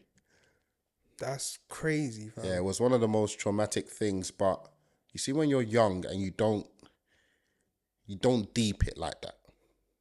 You just, okay, that happened. It's when you get older that wasn't normal. No, man. And you know what it is? You just got to be kind of thankful it could have gone even worse, right? Like your parents, like for your parents to even have the sort of understanding. Our children are here. Like just comply. Because if my dad had gone into what, bruv, you understand, and we might not even be seeing. And you know that's the mentality of a lot of people that are in those that grew up with us. You see it with police, bruv. Let me say one thing now. Police stop me, I comply because I know that they're whatless. Yeah. And when I want to complain, I will complain. Yeah. I'll take their numbers and I'll complain. Don't give them an excuse. Don't. Like I don't like the police, but I don't have a good relationship. But I get stopped all the time. Yeah. All the time, bruv. And do you know what it feels like where you haven't taken certain roads and you're still experiencing the same thing? Yeah. It's not nice. It's not a nice feeling, bro. It's not. Where it's like, okay, my criminal record is clean. Why are you dragging me against the wall? So now every once in a while I snap. Yeah. But the way I snap at police, is I go into a rant. So I remember there was a time I actually got caught in the wrong. I dashed some tissue out the window and it hit the policeman on his face and on the back. I was thinking, Mogbe. The guy stopped me. He said, "Do you understand why you've been stopped?" I said, "No, officer." He said, "That piece of tissue you threw actually hit me in the face." And I paused like this. Yeah, he's going to do me. Let me not even fight. And then I just went into St. Thomas mode. Yeah. I was like, "Do you know what, officer? You've got me. And I know you're going to find me and give me points. You finally actually got me because you lot stop me every other week and don't get me for anything. So it was only a matter of time before you did." Yeah. Right? It's just what we suffer as black people in this country. Come on. Yeah. But I just went there, yeah. One thing Onyibo people hate the most is any accusation of racism. Yeah. Even just to suggest there could... Bro, the way you flipped. "I'm not discriminating against you." I said, "I didn't say you are racist. I'm just saying I have been targeted by the force. So I don't have a good relationship with the police. I said it to him like that because of that. Yeah. So obviously now it's a case of, I actually have violated and I know you're just going to make the most of it and give me all the points and fine me. Can you calm down a bit, sir? All right, cool. Yeah, sorry. I'm just in a rush. I'm rushing to see my girlfriend. Yeah, And I just said what I need to say, bro. I've just had a bad day. And this day has just got worse, so I'm ranting. Just give me the vibe. That's what I said to the officer. I said, so I'm just ranting. But there's a lot of truth in what I'm saying. He said, you know what? I'm going to let you off today. I was like, what? He said, yeah, I'm going to let you off today. I was like, why? Can you imagine? No, you've been asking why. He's like, we are sometimes reasonable. Blah, blah, blah. He was giving me all of this. We are sometimes reasonable. And look, let's face it, we've all chucked a bit of rubbish out the car. I'm like, officer, I'm really not used to this, I'm used to being innocent and still being dragged against the wall, pockets emptied. Yeah. So what you're doing right now is a bit of a shock. I was already ready to pay and take the points and the hit. So I'm a bit startled. Yeah. Because police don't behave like this to people who look like me. At all. So I'm a little bit taken aback. So that's why I'm like this. But all along, that was the game, bruv. Yeah, come on.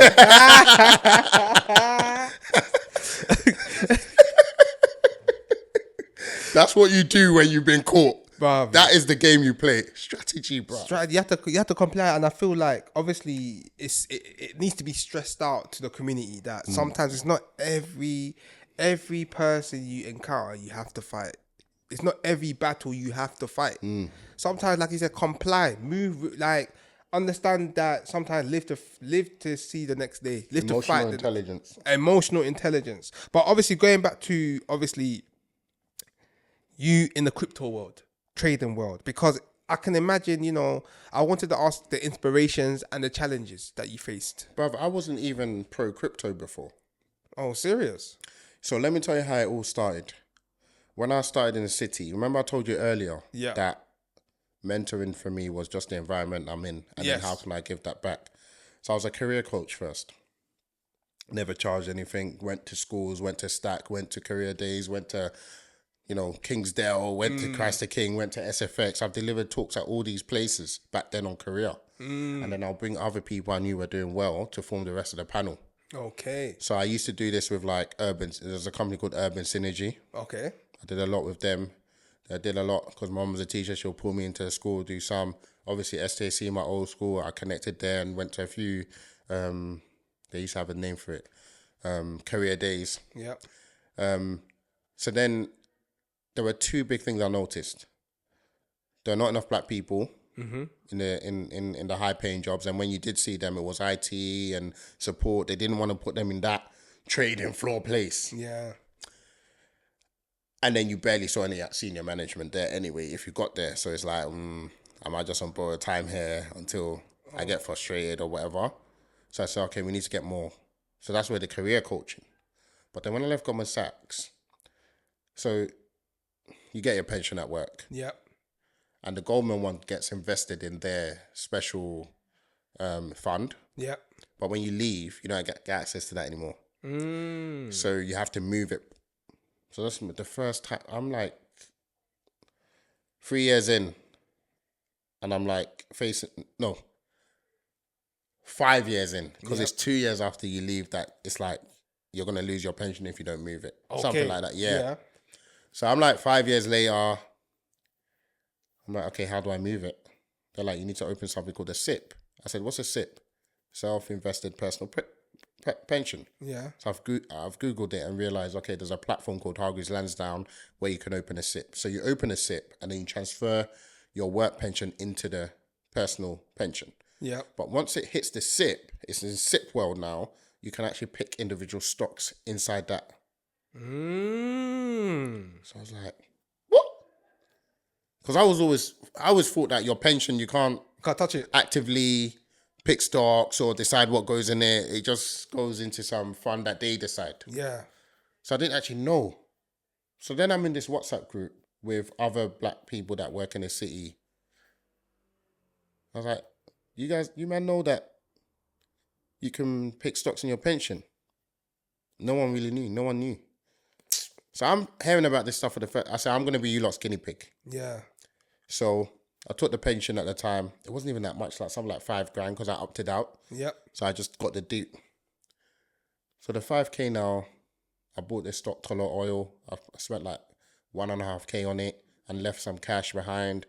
But I was stuck in this stock for 3 years before it yielded a profit. And then it finally grew by 80%. So I made $4,000. So I'm on 9K. Sold everything. Went back in with like 3-4K. Made another 50%. Sold everything. And then the stock tanked. But I was like 10, 11K at this point. And then, but people have seen the journey for that 4 or 5 years in the group. Yeah. Because every transaction I've done, I've screenshotted it and put it in the group and explained why I'm doing it. So I took people along with my journey. Documenting your journey is so important, man. It is. And it's only now I see. If I just done it quietly and I not told anyone, who's gonna trust me?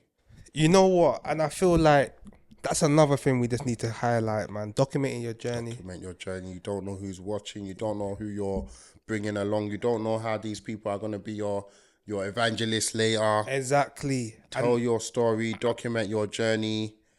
So by doing that, and I had track record. Track record is so important in the investment world. And what I was known for in the city was 2 things. The way I thought about markets holistically. Yep. I wasn't just a stocks guy. Okay. If something happens like a war, how does it affect stocks? How does it affect bonds? How does it affect crypto? How does it affect gold? How does it affect... I knew how all the whole ecosystem would react. Okay, yeah. Right, so I always had an opinion on things or could really quickly form an opinion of things. The second one is being able to problem solve. You see, investing, there's a part of investing where you have to solve a problem. Yeah. It's not something you've seen before. You have to improvise. You have to take a view. You have to problem solve your way out of a loss. Risk assessment? Risk management, yes, but it's like you buy. So you see what I did with that stock where first of all, I didn't spend the whole 5K. Yeah. I spent 1.5K. Yep. And it's only when it hit a specific price, big drop down, that I added more. I could have added more before. I didn't. And that's like 2 years later before I added more. Who's got that patience? But I knew the strategy. I knew how to do it. Okay. And no one taught me. I just understood stocks and price. And it's like, okay, how do I take my understanding of stocks and price and trading and apply it in my SIP? SIP is slower. You've got 40 years. In the bank, you don't have 40 years. You might have 40 minutes. So I knew that I would have time to really see how the stock would behave. Yep. To give it that chance to break even. And if not, then let me place a bit more capital, get my average price a bit closer to market. And basically, I came up with the strategy, my intellectual property, on how to build a stocks portfolio in your SIP or in your stocks and shares ISA, which is something you can set up and you get access to. So 2 things people need to be doing. They need to be moving existing past work pensions, because a lot of people have lost their past work pensions. So I help a lot of people consolidate past work pensions into one, then move it into a SIP and then pick stocks with it. So you might not have savings, but you can do that and secure your pension, your future when you retire. That is crazy. And this is all based on being misinformed. Because who is teaching? Uninformed. Uninformed, in fact. I mean, misinformed now, yeah, because some people are not getting it right, what they're saying, but uninformed, not even knowing about it at all. But the thing is, this is where we have to be thankful that, and this is where, I feel like I'm going to go on a rant. I'll do it, man. This is where we need to understand hierarchy within our community. Yeah. I already know, just by this conversation, you are way more intellectual than me in this field. However, if let's say, for example, I play the piano. Yeah. If you needed help with the piano, I know that I'm amazing in that field. You see these, yeah? Yeah. They can't do no piano. They can play a Wim Away and all them. They can do a few things, but guitar and piano, no. But you know what the thing is? You leave that to me, because I'll say, you know what? 6 months, I'll give you classes. You understand? Okay, yeah, and it's yeah. a case of understand you coming and being humble and understanding. Sorry, you Not come thinking that I know it all. humility. Yes, not thinking that you know it all, and you come to me the same way I'm able to come to you. This is the obstacle in our community. You know so much right now in terms of investment. So a lot of people wouldn't even try and cross your path because they'll feel like, oh, this guy thinks he knows it all, man. Or Oh, he doesn't really even know anything. Yeah. What's he wearing? He ain't wearing no Louis Vuittons. He ain't got no bread. Is he a multi-millionaire though? That's the first thoughts that go through our head. Bruv, one of the biggest shows of humility I've seen in my community is when my boss bought my course.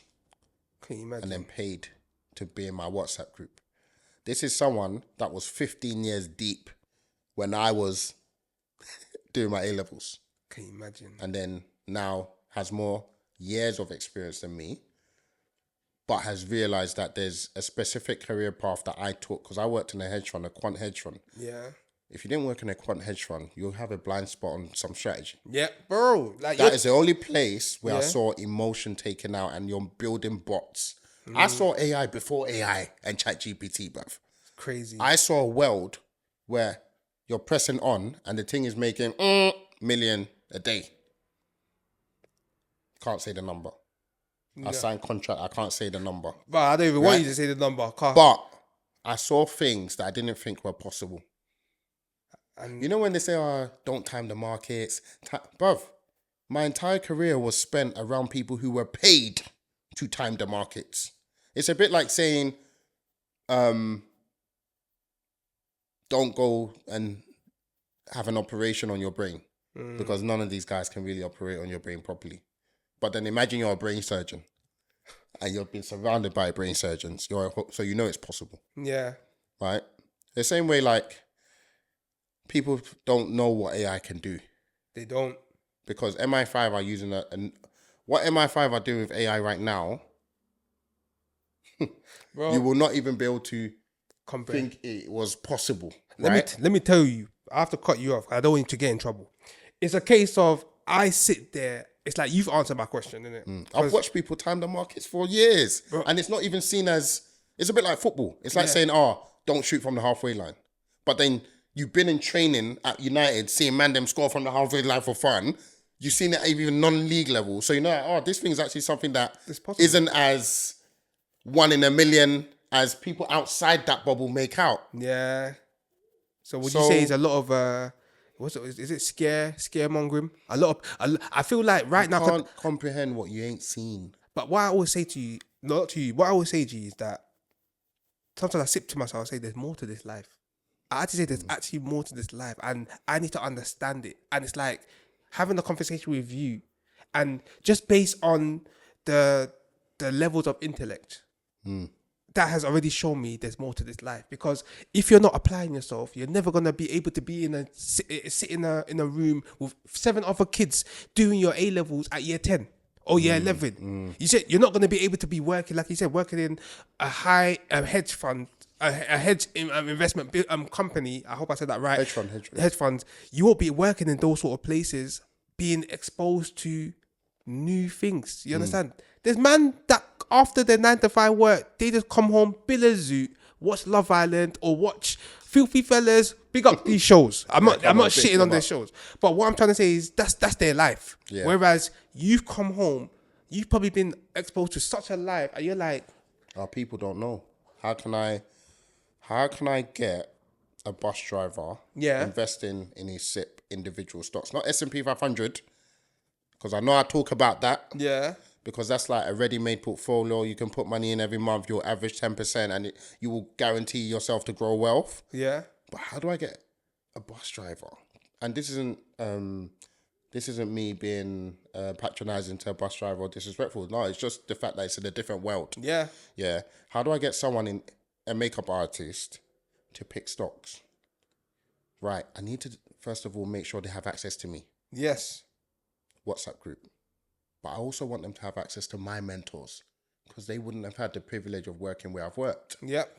let me put them in the WhatsApp group. But let me do it in a way where they see the value of the WhatsApp group themselves and they're willing to pay me to be in that same WhatsApp group. Yeah. That they're also helping because they are gaining as well. Yes. Yeah. Then they need a strategy that they can apply. Most people at some point learn to drive. We don't say, oh, I'm not an engineer, so why should I be driving? Can you imagine? Makeup artists drive. Footballers drive. Yep. Postmen drive. Well, they have to deliver letters. But you can name nurses drive. Yep. Doctors drive. Lawyers drive. So, do you know how complicated a car is, bro? Every time you go in the car, it can technically be life or death. It can. Right? So, if all these people are able to do some lessons with an instructor and learn how to drive a car, yeah, such an advanced level of mechanical engineering, without needing to study mechanical engineering, without needing to be a mechanic, they just need to learn how to drive, do the theory test, do the practical test, and then, bro, you're driving from London to Manchester. Do you know how long that would have taken you in the horse and carriage days? You're now able to drive that distance, 3-4 hours, 5 hours. Well done. If you can do that, you can learn how to pick stocks. I just need to follow the model. Because what did the driving instructors do? They've learned how to teach what you need to know to drive. Yes. What is the equivalent of driving when it comes to picking stocks? It's using someone else's strategy. So what you're learning when you do my course isn't everything about stocks. You're not trying to be a mechanical engineer. What you are learning is my strategy that I designed for you. Jeez. Which means you can learn that quickly and start using it straight away. But, caveat, that can only be possible properly if you also still have access to me. Right? Yeah. Because it's not a static strategy that you just learn and you never see me again. iPhone, it upgrades. Does it not upgrade? iOS, you get new ones. Yeah. Investing strategies also upgrade. Yeah. And this is one thing I learned in the quant hedge fund. Yeah. So working in a quant hedge fund, we're constantly rolling out upgrades. Yes. I didn't have this in any other environment I worked at. So tech, algorithms, you're rolling out upgrades to improve the algorithm all the time. If you look at the way iPhones upgrade, investing strategies also need to upgrade. Right? And I was working in an environment where we were rolling out upgrades, as well as trading, as well as doing analytics, as well as doing all this stuff. So one of the biggest takeaways there is even my strategy, it will have its core things that will stay the same. Yeah. But there are some things that will have to upgrade to adjust to the times we're in. Yes. So, for example, back in the day, the watch list was 20 stocks. It wasn't real time. It was just a list Of just 20 stocks. And I knew that, okay, if it hit a certain price, I'd buy. And, bruv, we would wait. Waiting for an alert was like waiting for paint to dry, bruv. literally. Nothing will alert. And then I was able to create on Google Sheets a real-time watch list. And now, as the group started to grow, the criteria for a stock going on the alert sheet was, and someone just came out of it. Debs, I'm thinking about buying Tesla. Oh, Debs, I'm thinking about this. Or my friend was a dentist and she said everyone's doing their teeth done and the company behind it is called Invisalign, Align Technology. And then I know it's a stock on the stock market. Or I've done half of that. Yep. Added it to the watch list. So now there's 1,000. And there's currently about 50, 60 alerts. So what you're really learning on the course, and all the alerts are like massive discounts. So let's say the price of something is $400. When I get shown it, I might put the alert as $150. I'm only going to look at this thing if it touches $150. Otherwise, I'm not trying to get involved. Yeah. If it does, my eyes might light up and I'll try and see. Might not invest in it, but I will look at it. Okay. And I'm like that with all the alerts. That's why people ask me for a price. I know they're not going to like my answer. Once in a while, it's an instant alert. Once in a while. But usually, big dip. So all the alerts are only where there's been big enough dip from the point where I was even told about the stock. Okay. Now, how do you choose 4 alerts from 60 alerts? Bear in mind, you've got 60 alerts from a list of 1,000. It's like 1,000 stocks, 60 alerts. How do you choose 5 from the 60 alerts? You see each layer is taking out risk. It's cautious. And that's what the course is teaching you. Because you pay a monthly fee to have access to this real-time watch list and the WhatsApp group combined as one. Okay, yeah. Then you pay a fee to learn the strategy separately as the e-course. Once you've learned the strategy, then you pay a monthly subscription fee to be in the group and have access to that.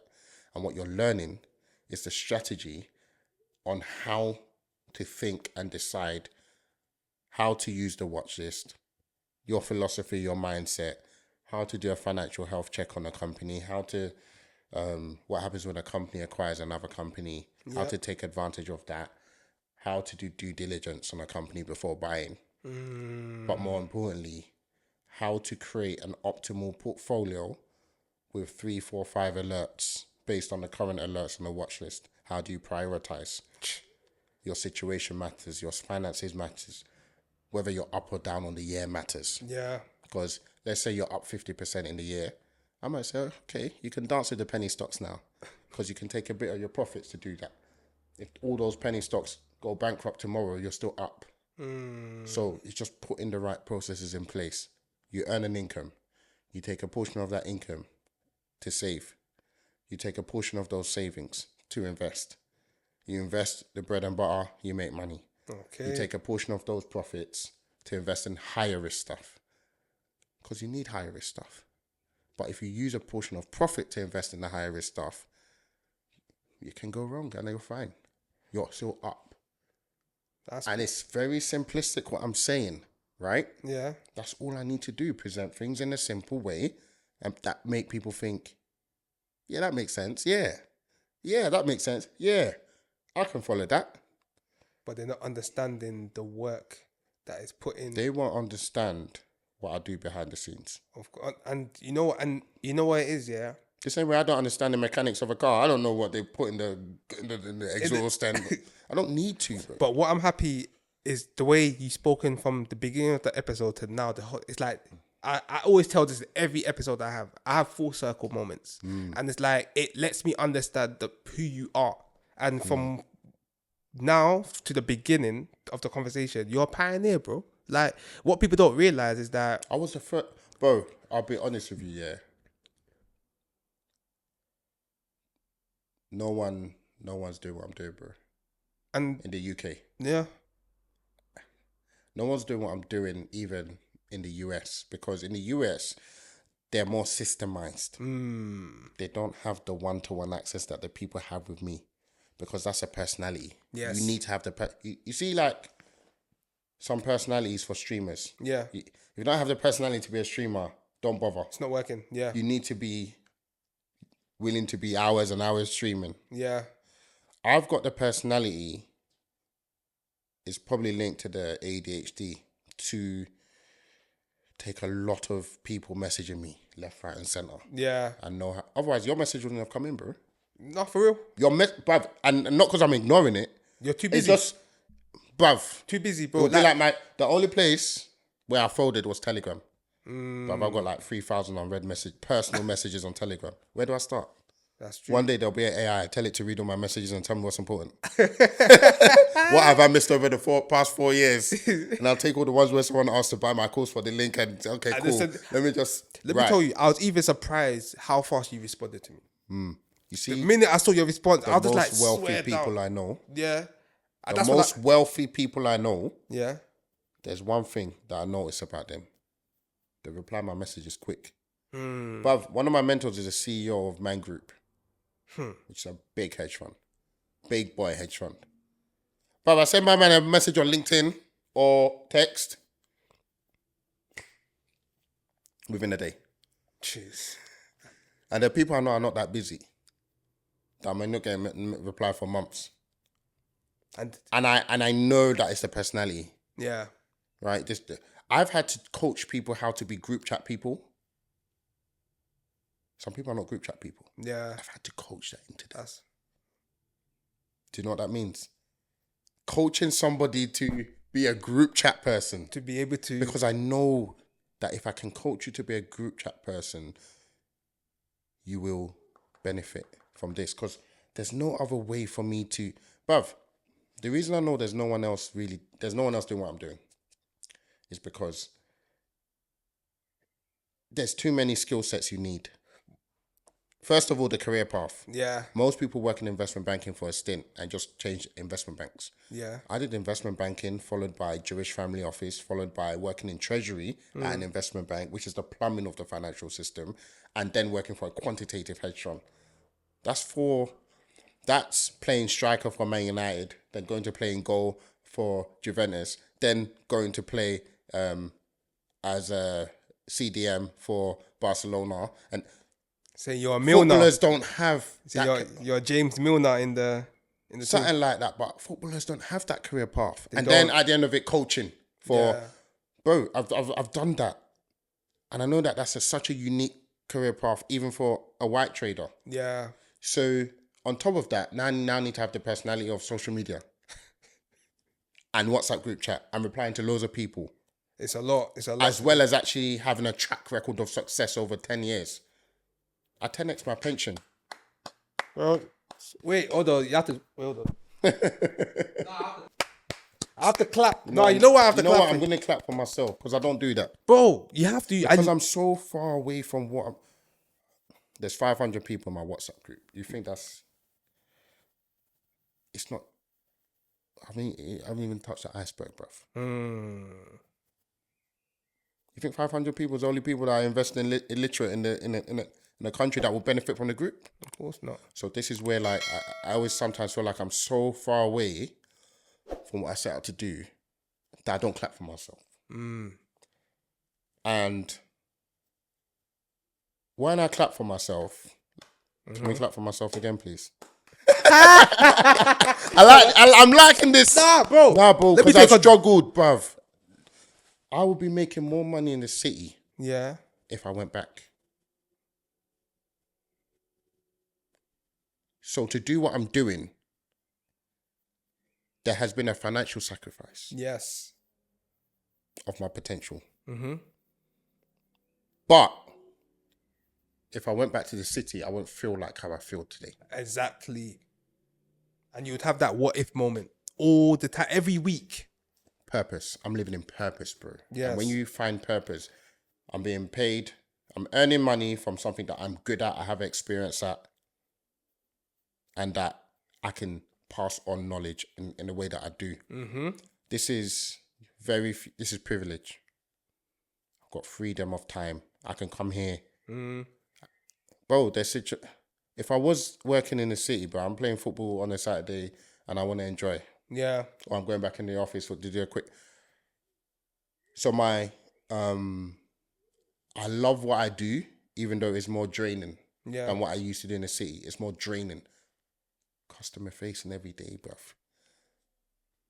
Taking on the responsibility of people's wealth journey. These are the bits people don't see, bro. I don't really sleep at night like that. I sleep well. I get my hours of sleep.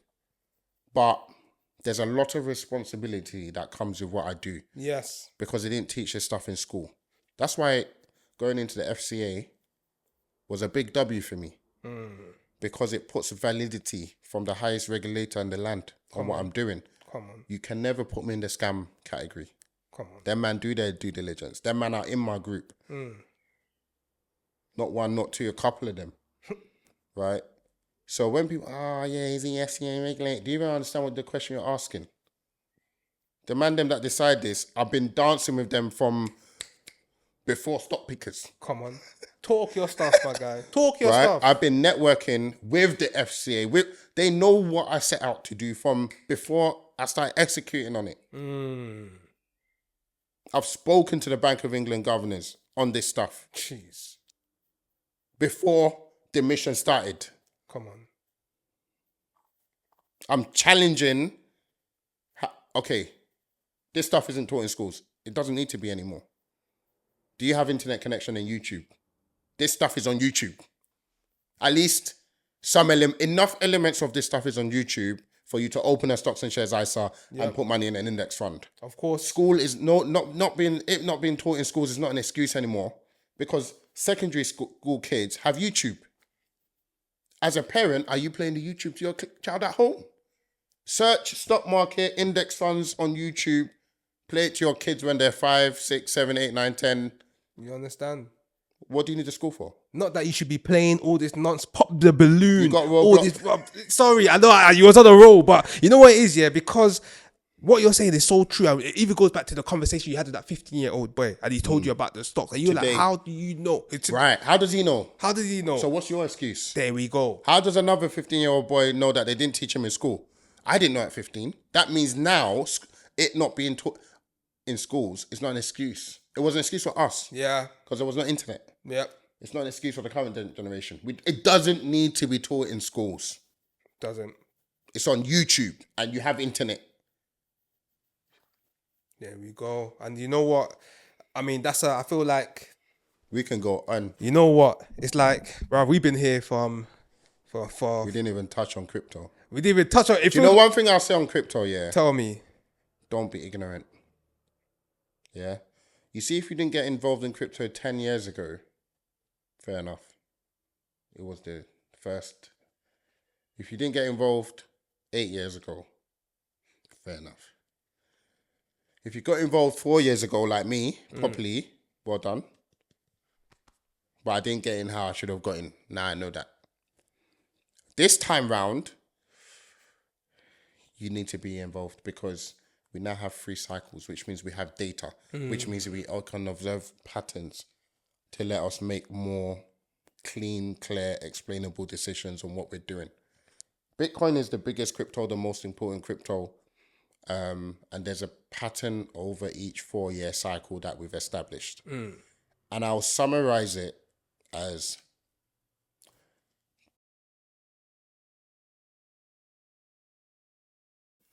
2017. These are all the buying years. I'm even giving you the ones for the future. You don't need to join my group. Yeah?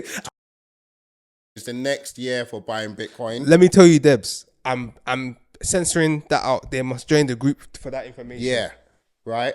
Because the reason I can say this is because this stuff now will become public knowledge. Yeah. You see what happens over time is more people will be saying it online. It will be there. It will be clear that, okay, cool.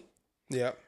And then the time to sell will be like November, December this year. Yep. And then 4 years later, and then 4 years later, and 4 years later. So you don't need to do many transactions. You buy in 2027. You sell in 2 years after, 2029. That is your buying and selling for crypto. If that's all you ever do, you will just keep building wealth. Bitcoin has something called a halving, and it happens every 4 years. Halving is people that make crypto get rewarded with crypto every time they create the algorithm to solve a problem. And what they get rewarded every 4 years becomes halfway was the 4 years prior. And that creates scarcity. Okay. And scarcity means price goes up. Yeah? So if you look at the charts, you'll see that the behavior of price, you know the halving dates, you can Google them.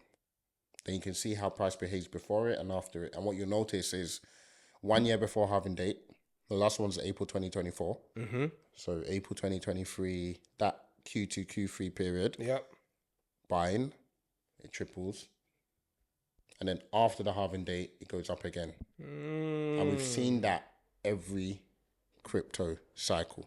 To the point and now each that cycle is 4 years. Yeah, to the point that now we have enough cycles to show that this is the pattern. Okay. So you wouldn't have been able to say that in the first cycle. Now you're buying on, what's this new thing?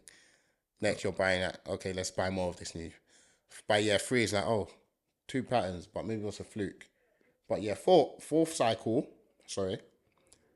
16 years later, it's like, okay, we've seen the same pattern for the previous 3 cycles, so we can apply it now. Okay. And when everyone is also thinking the same thing, it kind of becomes a self-fulfilling prophecy. Mm-hmm. And we've seen, and so like we were having discussion this time last year. So imagine like everyone in my group. Yeah. Bro, we've talked our way through 2 cycles every day. So confidence, trust. These are the things you don't realize you're paying for, right? Although the first 6 years it was free.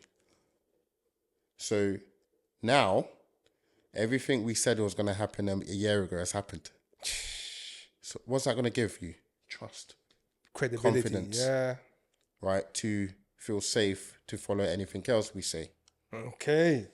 This is... Being in a community, bruv, you just become the community. Yeah. Because you're surrounded by... And people share what they do in the group. Oh, I'm about to buy this crypto. I'm about to do this. And we were always stopping them and saying, listen, this is off the strategy. Yeah. Be aware of that. So minimize your size. If you're going to do something different to the core, do it in smaller size. Yes. I'm not going to tell you to not do it. Just do it. But I'll adjust your sizing such that it won't hurt you. Yeah. Right? And even that alone sort of brings more trust. I'll let you gamble. You want to be a gambler? Cool. You'll be a bread and butter too. And then you'll gamble as well. Because some people just have that thing. Yeah. And I don't like to stop. I like to say, right, you can indulge in that sweet, but just lower the portion control. Yes.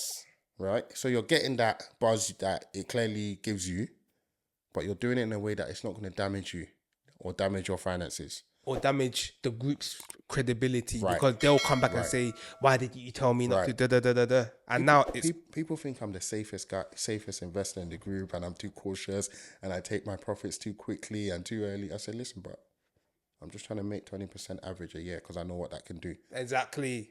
I've averaged 29% for 10 years per year. Guy, come on. I've 10x my pension. I'm all right with that rate. Yes, there's people that might be able to do more. Great. Jeez. We do the Agbaya clap for them. But you know what? The guy's talking about his investment. If you saw the G-Wagon that he came in this morning, you know what? He's adding. No. I had to say to myself, am I the presenter? Is he hosting me on this show? Because why is this guy's car better than mine? Then when he's telling us You know about... what it is? You see wealthy people, Yeah. they buy these smaller cars to be humble. Thank God the car that he saw me in is tiny. Some of them are just loud. Do you know what I mean? No, but bro, Debs, man, it's been a lit conversation, man. I think the last, obviously, it's so crazy because even when you said you haven't even talked about crypto, it feels like we've spoken about so much. We've said enough about crypto. Yeah. And you said so much to even help the people who are watching this episode. You said enough to really get them thinking, let them understand that they've been either uninformed, misinformed, and just being able to apply yourself in the right places. Don't let bad experiences. If you buy a house, and then you discover after all that there's damp, that there's some things in the house that basically are going to cost you another 80k to fix, and that basically you've made a mistake. Do you turn around and say, I'm never going to buy property again because of that bad experience? No. Can't. No one does. Because property has their trust because of history. We've been buying land and building houses from the beginning of civilization. Literally, yeah. But with the stock market now, or crypto, it's like, I lost money on crypto. Crypto is not for me. Because there's not trust, right? But ask yourself, did you do things the right way with strategy, or did you do things on vibes? So was it the crypto, or was it you? Right. So try again. What's that called? Try again, but with God. Try again, but with God and a community of experts and with knowledge and strategy, and you see a different result. Trust me. Don't be, like you said, a lot of people, they're quite brainless. They just hear that their friends made a bit of a profit and they just go and say, what did you put your money in? Okay, I'm going to put my money in there straight away. Bro, and even with my portfolio now, even on my traded 212, like with some of the stocks I have money in, it's been probably 3 years and that thing hasn't even turned green yet. But I said to myself, I'm not selling anything yet. Because we stopped broking when I did it when I was younger. They always told us what goes up comes down. What goes down has to go up. Sometimes. No, sometimes. But and it's just that decision making of we'll look at it. Yeah. I feel like It's so important. I feel like a bit of me is really, really happy to hear that you've got a trading 212 and that you've invested, because it means you're giving it a go. Yeah. Because our parents at this age can't say the same thing. At all. You see, back then, there was no internet. There was no financial influencers. There were no... To open it, there was no trading 212. There was nothing. To open a stock account, you had to open a proper brokerage account. Yeah. Where you're paying fees just to have the account open. Your transaction fees are crazy, right? And there's no electronics. There's no internet to be seeing your account, what it's doing. You have to phone they post letters. Yeah. To open an account, it was by post. And then you're waiting 28 days for them to tell you that, oh yeah, you feel something wrong. You didn't have access to news like the way we do today. BBC News, did they talk about the financial markets? No.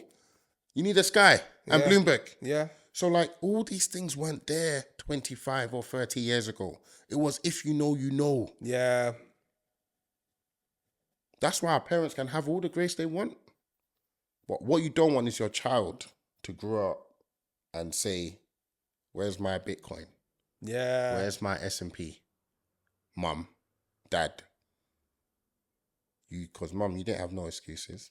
You know why? Let me tell you. You were buying pocket. You were giving me £100 pocket.